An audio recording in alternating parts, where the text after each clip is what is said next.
ఓం సాయిరామ్ సమర్థ సద్గురు సాయినాథ్ మహారాజ్ కీ జై. మన సాయి బిడ్డలందరికీ నమస్కారం ఫ్రెండ్స్. ఎలా ఉన్నారండి? ఏం చేస్తున్నారు? అందరూ బాగున్నారు కదూ? మన సాయినాథుని దయ వలన అందరూ బాగున్నారని, బాగుండాలని మనస్ఫూర్తిగా బాబావారిని కోరుకుంటూ ఆ సాయినాథుని కృప, కరుణ, కటాక్షములు మనందరిపైన నిండుగా మెండుగా ఉండాలి అని మనస్ఫూర్తిగా సాయిని వేడుకుంటూ ఈరోజు వీడియో అయితే స్టార్ట్ చేస్తూ ఉన్నాను. ఈరోజు సాయినాథుడు ఏమి సందేశం ఇవ్వబోతున్నారు అంటే, బిడ్డా ఇలా అంటూ ఉన్నారు, తల్లి నీ ఇంటి మీద నీ మీద ఒక భయంకరమైన చెడు ప్రయోగం అనేది జరిగిందమ్మా. అది కూడా నీ వాళ్ళే, నీకు కావలసిన వాళ్ళే నీ ఉన్నతిని చూసి ఓర్వలేక అలా చేశారు తల్లి. ఆ చెడు అనేది బారి నుండి నువ్వు ఇప్పుడు ఈ క్షణమే నువ్వు బయటపడి తీరాలి, లేకపోతే నీ ఇంట్లో జరగరానిదే జరిగిపోతుంది బిడ్డ. ఈ క్షణం నిర్లక్ష్యం చేశావు అంటే కనుక దాని నుంచి కాపాడడం నా వల్ల కూడా కాని పనమ్మా అంటూ సాయినాథుడు ఏదో ఒక ప్రమాదకరమైన హెచ్చరిక జారీ చేస్తూ ఉన్నారు ఫ్రెండ్స్. ఆ ప్రమాదం ఏమిటో, దాని నుంచి ఎలా బయటపడాలో సాయినాథుని మాటల్లోనే విందాము. అంతకుంటే ముందుగా నన్ను చాలామంది అడుగుతూ ఉన్నారు ఫ్రెండ్స్, అక్క ప్రాబ్లమ్స్ వల్ల సతమతమైపోతున్నాం అక్క, మీకు తెలిసినటువంటి అంటే అక్క మీకు ఏదైనా ఒక పరిష్కార మార్గం అనేది సాయినాథుని మాటగా మాకు ఏదైనా తెలియచేస్తే మేము అలా చేసుకుని చాలా మంచిగా చేసుకోవాలని ఆశపడుతున్నాము అని చెప్పి. తప్పకుండా ఫ్రెండ్స్, మనం బాబావారి పారాయణం చేసుకున్నా, లేదంటే మనకు ప్రశ్నకు మన సమస్యకు పరిష్కారం అనేది బాబావారే మనకు పరిష్కారం చూపిస్తారండి. అది ఎలాగా ఏంటి అనేది మనం ఈ సందేశాల రూపంలో మనం ఎంతగానో తెలుసుకుంటూ ఉన్నాము. మనకి ఇంక ఏ అవసరాలు అక్కర్లేదండి. బాబావారు మనకు మన అవసరానికి తగ్గట్టుగా ప్రతి సందేశము అనేది సాల్వ్ చేసి మనకి ఇస్తారు. బిడ్డ నీ ఇంటి మీద ఒక చెడు ప్రయోగం జరిగిందమ్మా, అది కూడా నీకు కావలసిన వాళ్ళే చేశారు. నీ పక్కనే ఉంటూ నవ్వుతూ నటిస్తూ నీ ఉన్నతిని చూసి ఓర్వలేక ఈ పని చేశారు తల్లి. ఇప్పుడే ఈ క్షణమే అదేంటో తెలుసుకుని బయటపడి తీరాలి నువ్వు, లేకపోతే నీ ఇంట్లో జరగరానిదే జరిగిపోతుంది తల్లి. ముందుగా నీకు కానీ నీ ఇంటికి కానీ ఎవరైనా సరే చెడు చేయాలని అనుకున్నప్పుడు వాటి లక్షణాలు ఎలా ఉంటాయో నువ్వు తప్పకుండా తెలుసుకుని తీరాలి బిడ్డ. తెలుసుకుని నా ఒక్క ప్రతి బిడ్డ కూడా వాటి నుంచి బయటపడాలి అని చెప్పి ఒక తండ్రిగా నేను చెబుతున్నాను తల్లి. నీకు నీ ఇంటికి చెడు చేయాలి అనుకున్న వాళ్ళు ముందుగా కనపడే సూచన ఏంటో తెలుసా? బాగా విని గుర్తుపెట్టుకోమ్మా. ఇంటి దగ్గర ఉన్న చెట్లు మొక్కలు అకస్మాత్తుగా చనిపోతాయి. అంటే అంతవరకు కళకళలాడుతూ పువ్వులు పళ్ళు విరగపూస్తున్న చెట్లు ఒక్కసారిగా వాడిపోతాయి. ఇది ఒక హెచ్చరికగా భావించు. ఇక రెండవది ఏంటి అంటే, ఇంట్లో మనం ఏమైనా జంతువులు పెంచుకుంటాము, కుక్కలు పిల్లులు పక్షులు ఇలాంటివి ఉన్నట్లయితే కనుక అవి ఉన్నట్లుగానే వాటికి ప్రమాదం కనిపిస్తుంది. అంతవరకు చక్కగా ఆడుకుంటూనే ఉంటాయి. పెట్టినవి తింటూ అటు ఇటు తిరుగుతూ గంతులేస్తూ చిందులు వేస్తున్న మన పెంపుడు పిల్లలు జంతువులు ఒక్కసారిగా చచ్చిపోతాయి. లేదంటే ఇక మూడవది ఇంట్లో పాలిచ్చే పశువులు, అంటే అంతవరకు పాలు పుష్కలంగా పూటకు లీటర్లు పాలిస్తున్న పశువులు కూడా అకస్మాత్తుగా పాలు ఇవ్వడం మానేస్తాయి. అంత మాత్రమే కాదు తల్లి, వాటి కొమ్ములకు చెట్లకు వేసి రుద్దడము, తల కొమ్ములతో చెట్లకు వేసి గోక్కుంటూ ఉంటాయి. ఇలా కానీ జరుగుతూ ఉంటే ఏదో చెడు ప్రయోగం అనేది చేసినట్లుగా మనం గుర్తుంచుకోవాలి. నీ ఇంట్లోకి ఏదో కానరానిది చెడు అనేది ప్రవేశించింది అని గుర్తించు. ఎందుకంటే మనుషులకు కనపడనివి వినపడనివి కూడా పశువులకు కనపడుతూ ఉంటాయి. కనుకనే అవి ఆ చెడు శక్తులను గ్రహించినప్పుడు ఏమి చేయాలో తెలియక చెప్పడానికి నోరు ఉండదు కదా వాటికి. ఆ గందరగోళంలో ఏవేవో పిచ్చిగా చేస్తూ ఉంటాయి. అలా తల గోడకేసి చెట్లకేసి రుద్దుకోవడం అలా ఇలా చేస్తూ ఉంటాయి. కనుక ఇవి నువ్వు తప్పకుండా గమనించుకుంటే కనుక బిడ్డ అలా ఏదైనా మన ఇంట్లో చెడు జరిగింది అని మనం జరగబోతోందని మనం గుర్తించుకుని జాగ్రత్త పడి తీరాల్సిందే. చెడు అనేది మన ఇంట్లోకి ప్రవేశిస్తుందని గుర్తుంచుకోవాలి. దాని ద్వారా అంత మాత్రమే కాదు, ఇంట్లో ఉన్న వాళ్ళకు అనుకోకుండా అనారోగ్యాలు కూడా వచ్చేస్తూ ఉంటాయి. అంతవరకు బాగానే ఉంటారు, ఆరోగ్యంగా బలిష్టంగా ఉన్నవాళ్ళు కూడా అనారోగ్యాల పాలైపోతారు.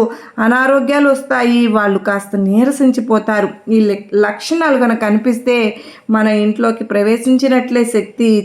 చెడు అనేది మనం జాగ్రత్త పడాల్సిందే అని అర్థం చేసుకుంటే కనుక, నువ్వు అర్థం చేసుకుని వాటి నుంచి ఎలా బయటపడాలి అన్నదానికి మార్గాలు కూడా నేను వెతకాలి.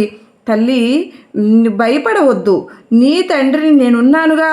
నా బిడ్డలు ప్రమాదంలో ఉంటే నేను చూస్తూ కూర్చోలేను కదమ్మా. అలాంటి చెడు అనేది బయటపడే మార్గం కూడా నేనే చెప్తాను. బిడ్డా, నువ్వు చేయవలసిందల్లా నేను చెప్పబోయేది జాగ్రత్తగా వింటూ నేను చెప్పినట్లు చేయడమే. ఆ తరువాత అంతా నేనే చూసుకుంటాను. అదేంటి అంటే కనుక, ముందుగా ఒక స్నేక్ ప్లాంట్ని ఇంట్లో ఉంచుకో బిడ్డ. రెండవది, నిమ్మరసాన్ని నీళ్ళల్లో కలుపుకొని ఇంట్లో ఉన్న గోడ మూలల్లో అన్ని మూలల్లోనూ కూడా చల్లుకోవాలి. మూడవది ఏంటంటే, సొంటి పొడి ఉంటుంది కదా, దానిని తీసుకుని దాని 8 మూలల్లోనూ 8 తెల్ల జిల్లేడు ఆకులను తీసుకుని వాటి మీద సొంటి పొడిని వేసి 8 మూలల్లోనూ పెట్టుకోవాలి.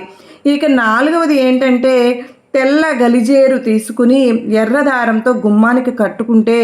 ఐదవది, ఇంట్లో ఆవు పిడక కానీ గట్ట కానీ ఉంచుకోవాలి. ఆ పొగ ఇల్లంతా చుట్టుకుని నిండిపోయేటట్టు చూసుకోవాలి. దాంతో మన ఇంట్లో ఏదైనా చెడు ప్రవేశించినా ఏదైనా సరే ఉంటే బయటకు వెళ్ళిపోతుంది.